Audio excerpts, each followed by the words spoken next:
Dites-vous qu'on est dans une époque où t'as des animés comme One Piece, Naruto ou Death Note qui existent. Et t'as des gens qui vont regarder Boku no Pico. Sérieusement les gars.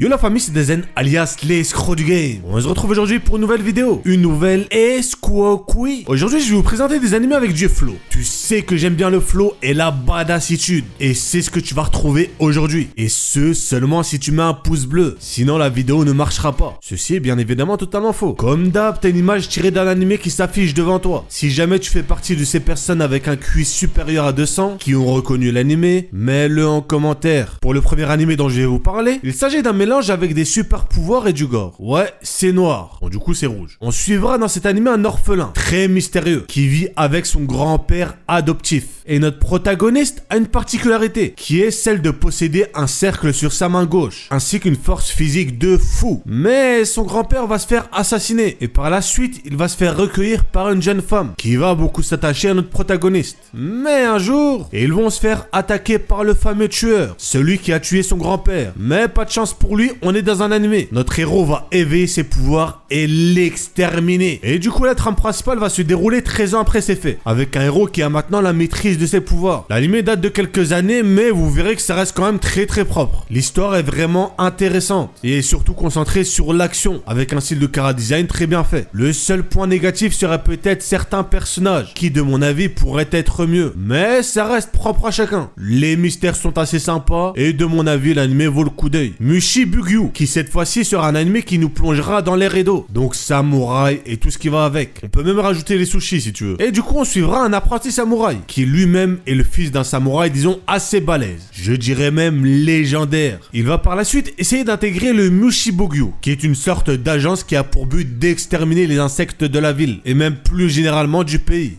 Mais... Les insectes, c'est pas des petites fourmis ou des araignées que tu trouves dans ta maison. Non, ça serait trop simple. Mais des big créatures pas très gentilles. À part si tu les invites à manger sushi. Personne n'a jamais essayé, mais je suis sûr qu'elles seraient super gentilles. Le héros va par la suite rencontrer des camarades, tout ça. Et avoir une équipe un peu à l'instar d'Atanjiro dans Kimetsu no Yaiba. Et notre protagoniste, lui, va essayer de montrer à tous qui il est. À quel point il est badass et il a du flow. Kiffant les animés un peu époque Edo, je peux vous dire que je me suis fait tout d'une traite. En plus, t'as 26 épisodes, donc t'as de quoi te mettre bien pendant un petit moment. Ouf. On va enchaîner avec une production du très connu MAPPA, Zombieland Saga, qui ici nous plongera aux côtés de filles mortes à différentes époques, mais transformées pour certaines raisons en zombies. Et nous, on suivra une fille du nom de Sakura Minamoto, qui avant son accident, rêvait de devenir chanteuse. Et du coup, ce qu'ils vont faire, c'est constituer un groupe de chanteuses. Au synopsis, vous voyez que cet animé est d'un style un peu différent des autres, que j'ai pu vous présenter. Mais vu qu'il est dans le thème avec un style un peu dramatique et fantaisiste, avec un chouïa de comédie, je me suis dit qu'il pourrait en intéresser certains. L'animé est très apprécié d'après les avis que j'ai pu voir sur le net. Et à juste titre, car on ressent vraiment quelque chose qui transparaît de l'animé. C'est pas juste un truc fade que tu vas voir pour passer le temps. Les personnages ont vraiment du caractère, ce qui de mon avis est très important pour des animés avec de la comédie. Donc ils visent quand même une large population de petits otaku comme toi ou moi, ou semaine, ou jour.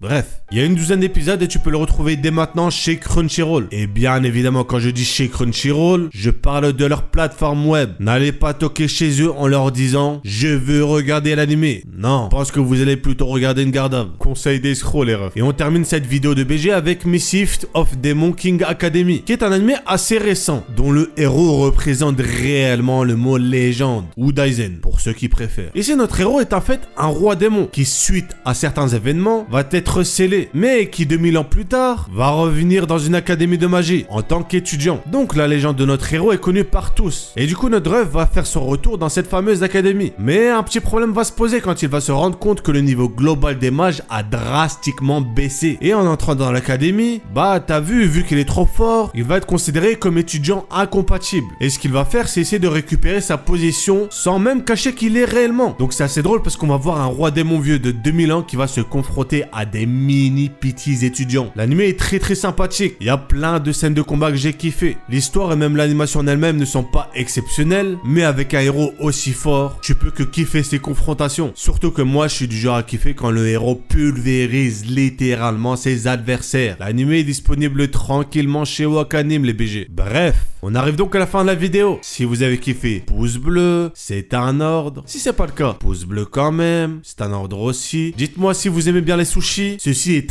très important. Et n'oubliez surtout pas, Dazen est un escroc.